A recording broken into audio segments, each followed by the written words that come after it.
오늘 우리에게 주시는 하나님 말씀은 히브리서 11장 27절부터 40절까지의 말씀입니다. 믿음으로 애굽을 떠나 왕의 노함을 무서워하지 아니하고 곧 보이지 아니하는 자를 보는 것 같이 하여 참았으며 라고 말씀합니다. 믿음의 눈은 보이는 이 세상의 권력자보다 보이지 않는 전능자를 더욱 신뢰하게 합니다.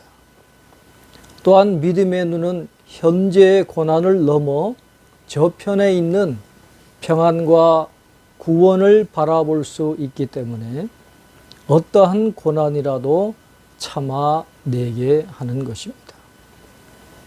믿음으로 유월절과 피 뿌리는 예식을 정하였으니 이는 장자를 멸하는 자로 그들을 건드리지 않게 하려 한 것이며 라고 말씀하고 있습니다.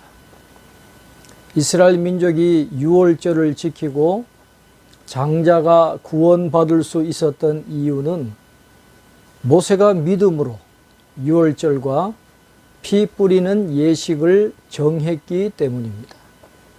결국 모세가 믿음으로 지시한 하나님의 명령으로 이스라엘 백성은 애굽을 탈출할 수 있었을 뿐만 아니라 애굽의 장자들은 죽임을 당했으나 이스라엘의 장자들은 구원을 받을 수가 있었던 것입니다.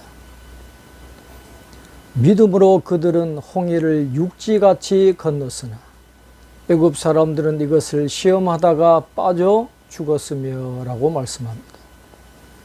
이스라엘 백성과 애굽 사람들이 홍해에 들어선 것은 다 같이 용감한 행동이었다고 할 수 있겠습니다. 그러나 이스라엘은 하나님을 알았고 그분의 돌보심을 믿었기 때문에 무사할 수 있었던 반면에 애굽 사람들은 하나님도 알지 못했고 홍해의 물이 과연 자신들을 가만히 놔둘지를 의심하는 가운데 뛰어든 것입니다. 이처럼 하나님을 알고 그분을 믿는 자들에게는 두려움이 없습니다. 그렇기 때문에 그들은 믿음대로 확실한 행동을 할 수 있었고 살아계신 하나님의 도우심을 받을 수가 있었던 것입니다. 믿음으로 7일 동안 여리고를 도우니 성이 무너졌으며 믿음으로 기생 라합은 정탐꾼을 평안히 영접하였으므로 순종하지 아니한 자와 함께 멸망하지 아니하였도다 라고 했습니다. 단지 하루에 한 번 그 성 주위를 돌라는 일반적인 상식으로는 이해할 수 없는 하나님의 명령을 이스라엘 백성들이 목숨을 걸고 순종했을 때 난곤 불락의 여리고 성이 무너졌고 그 승리에 일조했던 기생 라합은 이스라엘의 하나님을 믿었기에 그 집도 함께 구원을 받게 되었습니다. 믿음은 하나님의 길을 따르는 것이지 인간의 지혜를 믿는 게 아니라고 말씀합니다. 내가 무슨 말을 더하리요? 기드온, 바락, 삼손, 입다, 다윗 및 사무엘과 선지자들의 일을 말하려면 내게 시간이 부족하리로다 라고 했습니다. 기드온, 바락, 삼손, 입다, 다윗, 사무엘은 가나안 정착 후인 사사시대와 왕정 초기에 활동했던 인물들입니다. 이들의 위대한 점은 그들이 모두 위기 가운데서도 좌절하지 않고 그 위기들을 믿음으로 이겨냈다는 겁니다. 그들에게도 물론 우리와 같은 약점이 있었고 그로 말미암아 환난을 겪기도 했지만 그 가운데서도 하나님을 믿는 믿음을 포기하지 않았기에 고난을 이기고 승리할 수 있었던 것입니다. 하나님은 연약해도 끝까지 하나님의 말씀을 믿는 자들을 통해서 역사를 이루어 가시는 것입니다. 그들은 믿음으로 나라들을 이기기도 하며 의를 행하기도 하며 약속을 받기도 하며 사자들의 입을 막기도 하며 불의 세력을 멸하기도 하며 칼날을 피하기도 하며 연약한 가운데서 강하게 되기도 하며 전쟁에 용감하게 되어 이방 사람들의 진을 물리치기도 하며 라고 했습니다. 다윗은 블레셋과 모압과 수리아 그리고 에돔을 정복했습니다. 사사들은 이스라엘 백성들이 하나님을 떠났을 때에도 야훼 신앙을 갖고 있었기에 하나님께 쓰임을 받았습니다. 다니엘은 사자 굴에서 건짐을 받았습니다. 엘리사 선지자는 하나님의 은혜로 암살의 위협에서 벗어날 수 있었습니다. 이와 같이 믿음이 강했던 이들은 이 세상의 어떠한 권세나 군대의 세력과 위험도 물리칠 수 있었고 자신들이 바라던 바를 성취할 수 있었습니다. 여자들은 자기의 죽은 자들을 부활로 받아들이기도 하며 또 어떤 이들은 더 좋은 부활을 얻고자 하여 심한 고문을 받되 구차히 풀려나기를 원하지 아니하였으며 라고 했습니다. 엘리야 선지자 때 사르밧 과부는 그의 죽은 아들이 다시 살아나는 기쁨을 맛보았습니다. 엘리사 선지자 때는 수넴 여인도 동일한 기쁨을 누렸습니다. 외경 마카비서에는 이 세상의 생명보다는 하나님과 함께하는 영원한 세상의 생명을 얻으려고 어떤 고난도 참았던 사람들을 언급하고 있습니다. 믿음으로 그들은 이 세상에서 구차하게 목숨을 구걸하지 않았다라고 말씀합니다.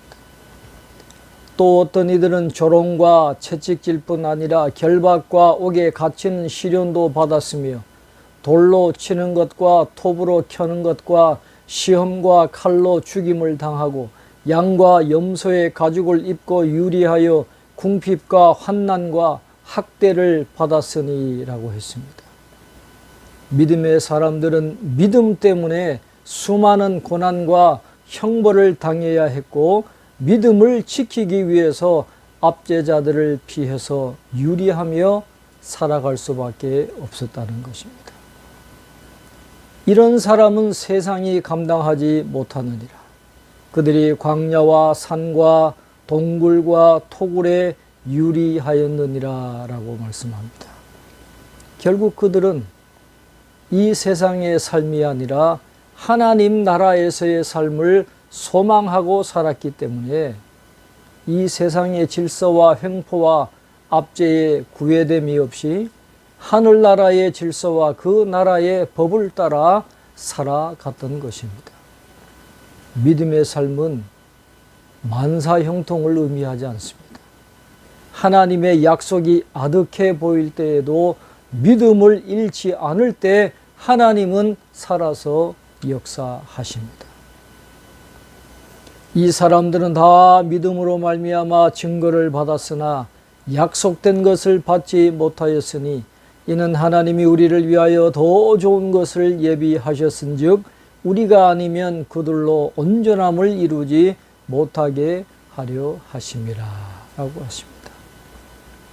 그들이 믿음이 있다는 증거를 받기는 했지만 약속된 것을 받지 못했던 이유는 그들의 믿음이 결핍되었기 때문이 아니라 그리스도를 통한 인류 구원이라고 하는 하나님의 선하신 뜻이 옛 언약 아래에 있는 그들에게 아직 성취되지 않았다는 사실 때문이었습니다. 그리스도인들에게도 궁극적이고 영원한 약속은 아직 이루어지지 않았습니다. 그 약속은 영원한 하늘나라의 구현을 기다리고 가리키고 있는 것입니다. 오늘 본문에는 새 언약을 받은 그리스도인들의 특권과 책임이 나타나 있습니다. 하나님이 우리를 위하여 더 좋은 것을 예비하셨은즉 우리가 아니면 그들로 온전함을 이루지 못하게 하려 하셨다라고 말씀합니다. 그리스도인들이 아니면 구약의 인물들을 온전함으로 인도할 수 없다는 것입니다. 이 말은 구약의 믿음의 인물들의 구원이나 그리스도인들의 구원이나 그 모든 것은 예수 그리스도에게 달려 있다는 의미입니다. 따라서 여기서 오늘 우리 모두에게 요구되는 것도 그리스도를 향한 전적인 신뢰와 복종, 그리고 변함없는 믿음이라는 것을 강조하고 있는 것입니다. 주님 다시 오실 때 하나님의 구원의 역사가 완성되어지고 궁극적인 하나님의 나라가 구현되게 될 것입니다.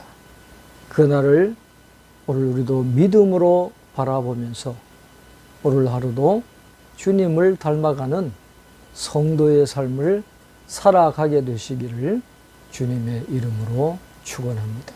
기도하겠습니다. 하나님 아버지, 믿음의 사람들을 통해서 오늘 이 시대 믿음의 삶을 살아가는 저희들에게 귀한 교훈을 허락해 주시니 감사합니다.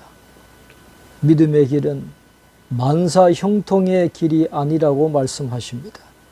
믿음의 길은 전쟁터와 같은 환경을 준다고 말씀합니다. 그러나 그 환경 속에서도 믿음을 잃어버리지 않고 하나님을 신뢰하고 하나님이 약속하신 궁극적인 하나님의 나라를 바라보고 나갈 때 하나님이 예비하신 복을 받게 된다는 것을 말씀을 통해서 깨닫게 해 주시니 감사합니다. 우리 모든 성도들에게 이 믿음을 허락하여 주옵소서.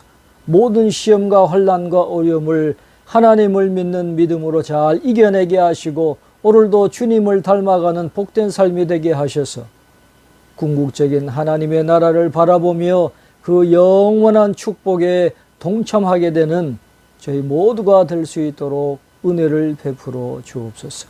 우리 성도들 삶의 자리에 하나님이 함께 하시고 승리하도록 축복해 주시옵소서. 감사하옵고 예수님의 이름으로 기도하옵나이다. 아멘.